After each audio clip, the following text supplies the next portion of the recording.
Shalom Nakulam and welcome back to another Che Languages video. My name is Yael and today we'll be doing a different sort of video than usual.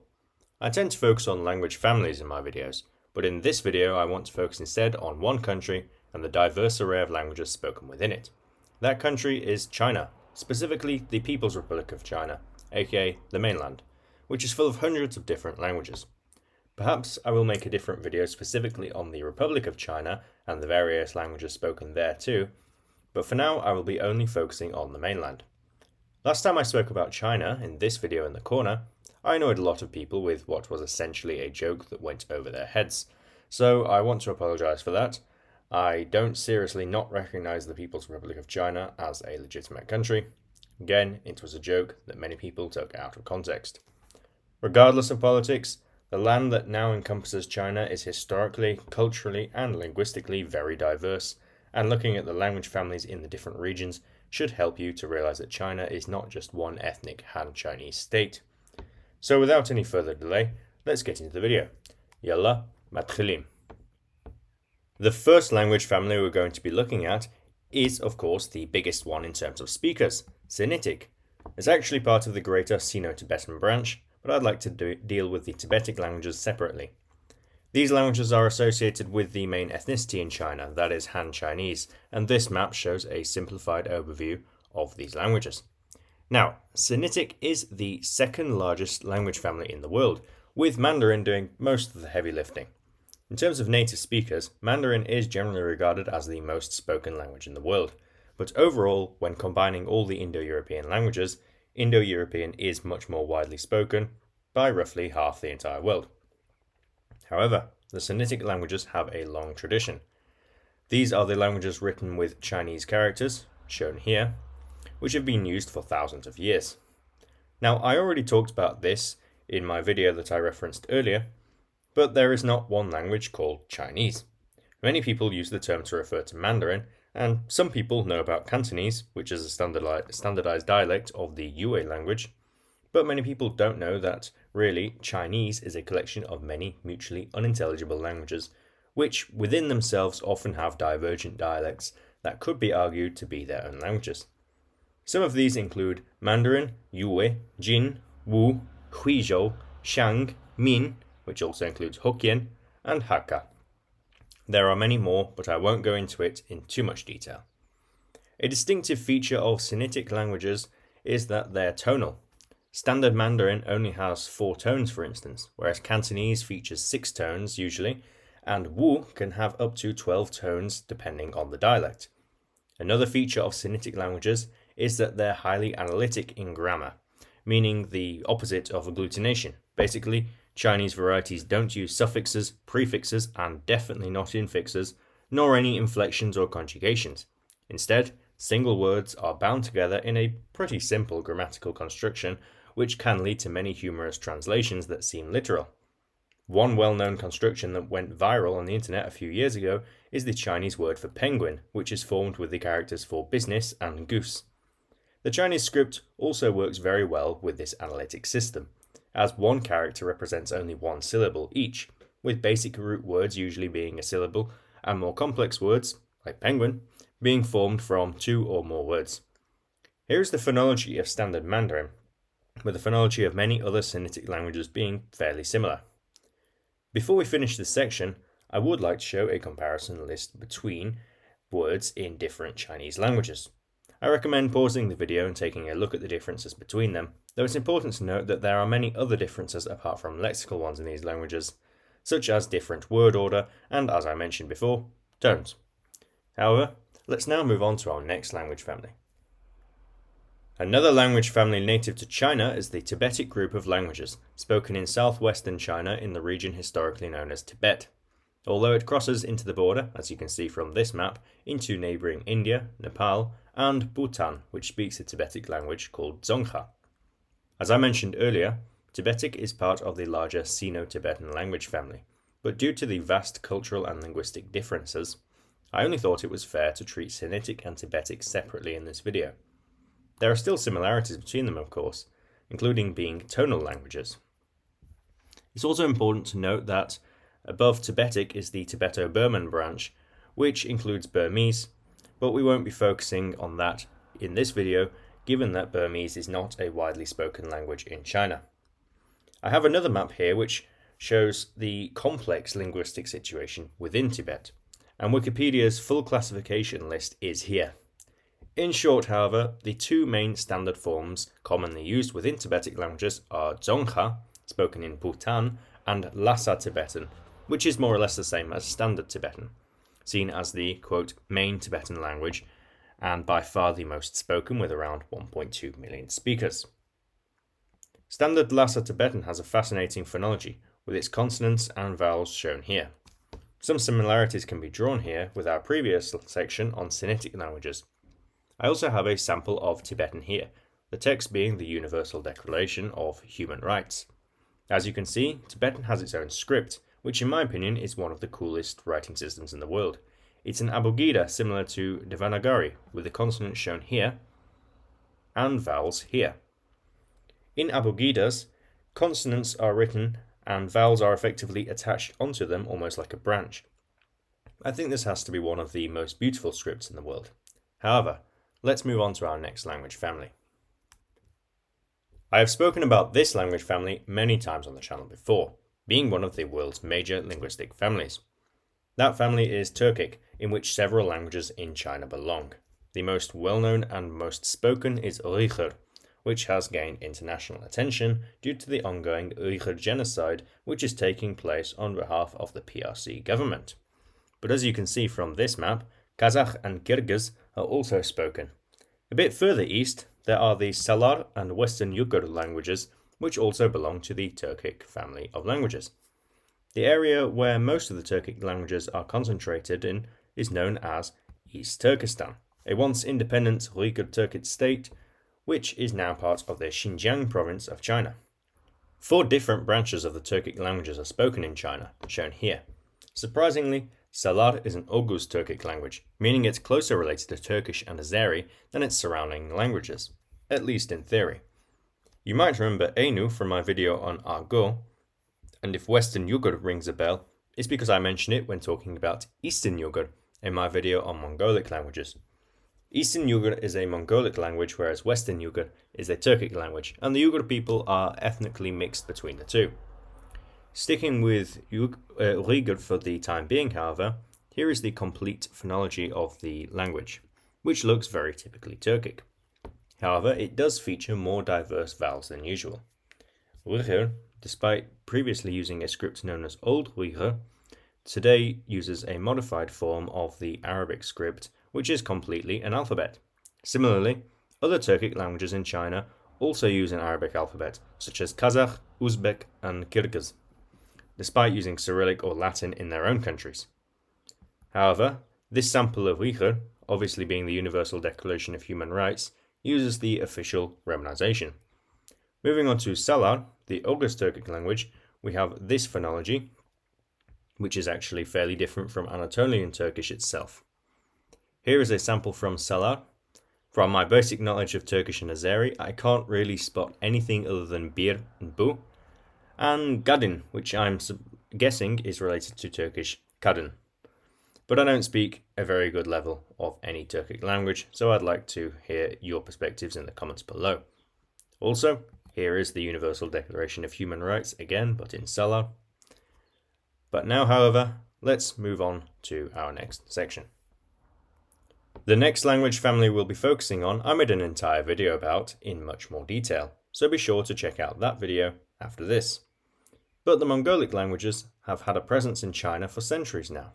In fact, China is home to several Mongolic languages, especially the entire southern Mongolic branch, which have all developed within China as a result of centuries of Mongolian settlement, tracing back to Genghis Khan and the Mongol invasions.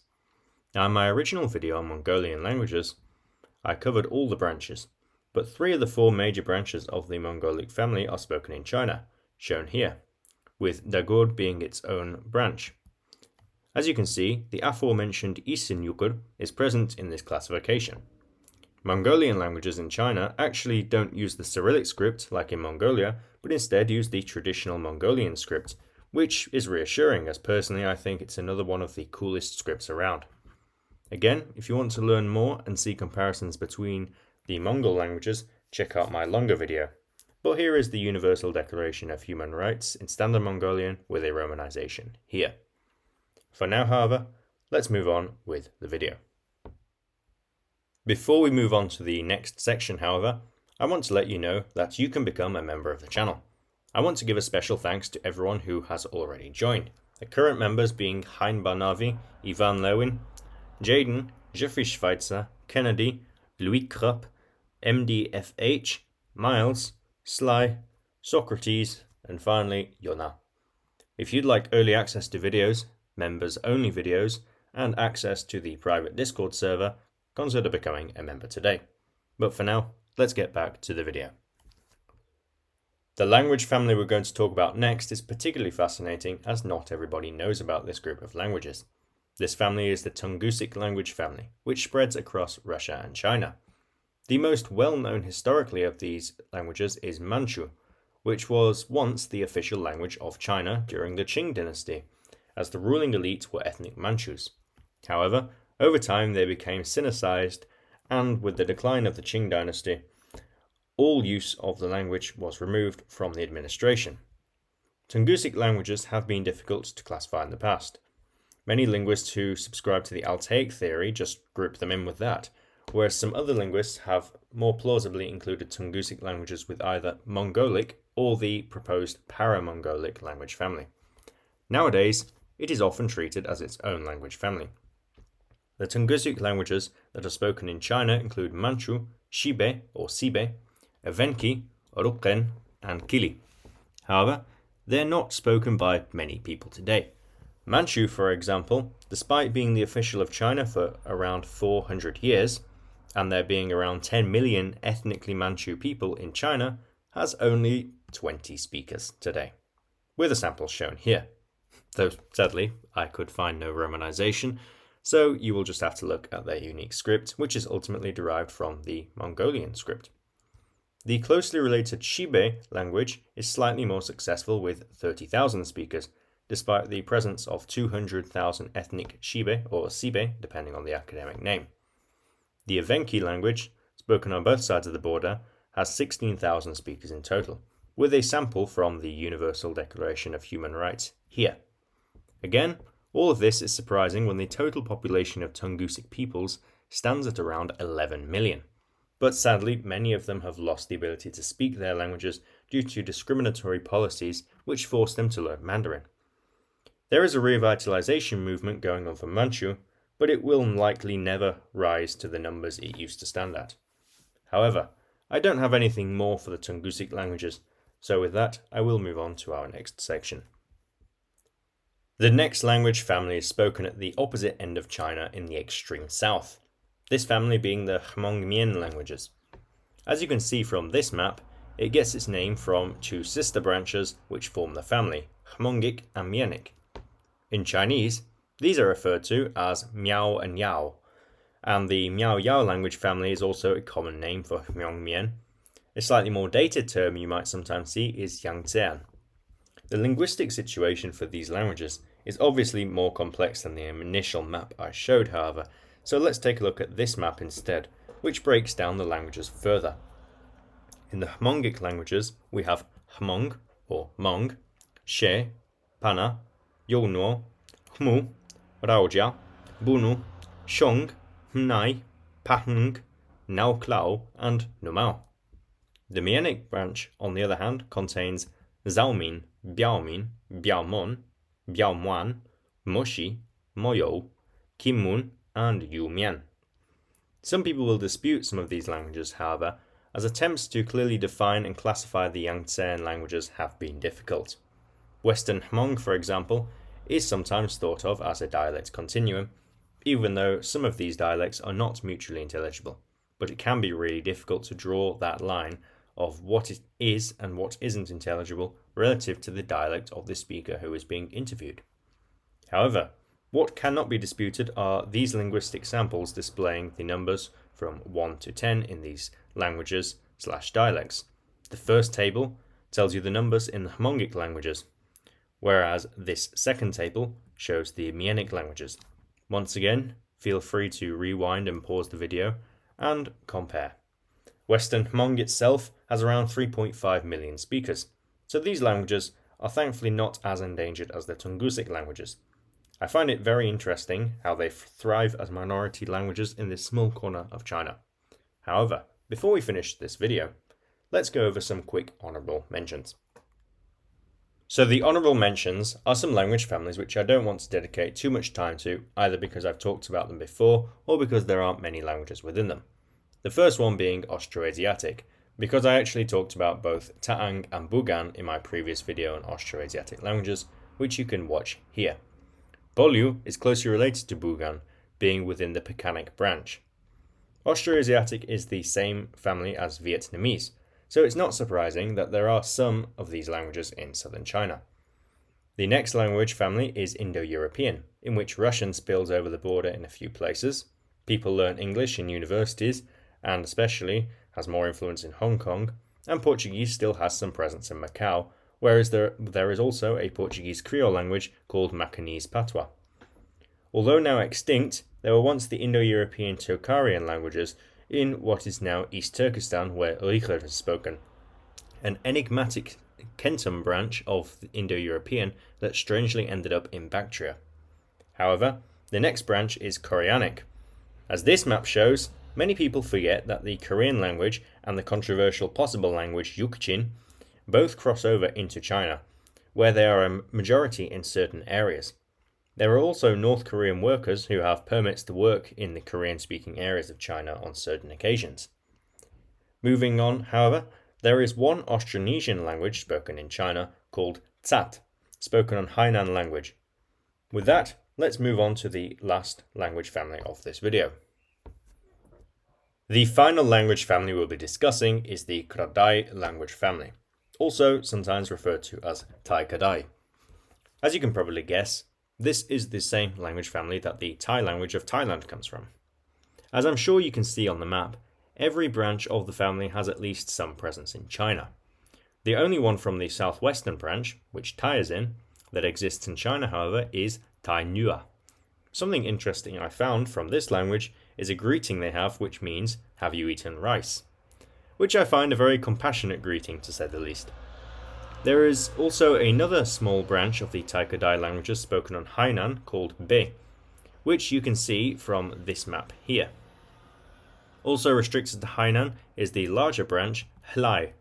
As you can see, for a small island, it manages to fit quite a lot of languages with quite a lot of speakers within it. The next branch is Kra, with the following languages: Buyang, Kabayu, Laha, Paha, Kau, Hage, Vandu, Au, Telue, and Gelau. This is the northernmost branch of the Kra-Dai languages in China. Moving on, here are the Central Thai and Northern Thai languages.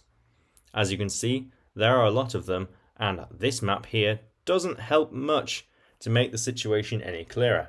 It amazes me how so many languages can be compacted into one space, especially when considering that within this same area there are also Sinitic and Hmong-Mien languages spoken. The last branch is Kam-Sui, which includes a much simpler classification, however, those languages being Mulam, Ten, Kam, Sui, Maonan, Chadong, Mak, and Aicham. In total, China has 302 languages, and possibly more that aren't classified as such. And when looking at this language family alone, it becomes apparent how China has so many. Finally, before we finish this video, I'd like to show this etymology tree of the word tooth in Kra-Dai languages. Here you can see how all the branches link together, and it also hints at a possible link with the Austronesian languages, which is perhaps a video for another time. However, that's everything I have for Kra-Dai, so let's conclude this video here. Thank you everyone for watching. Once again, a special thank you to my members displayed on the list here. I'd love to hear what you thought of the video and the languages within it. If you had anything you could possibly add, comment it down below.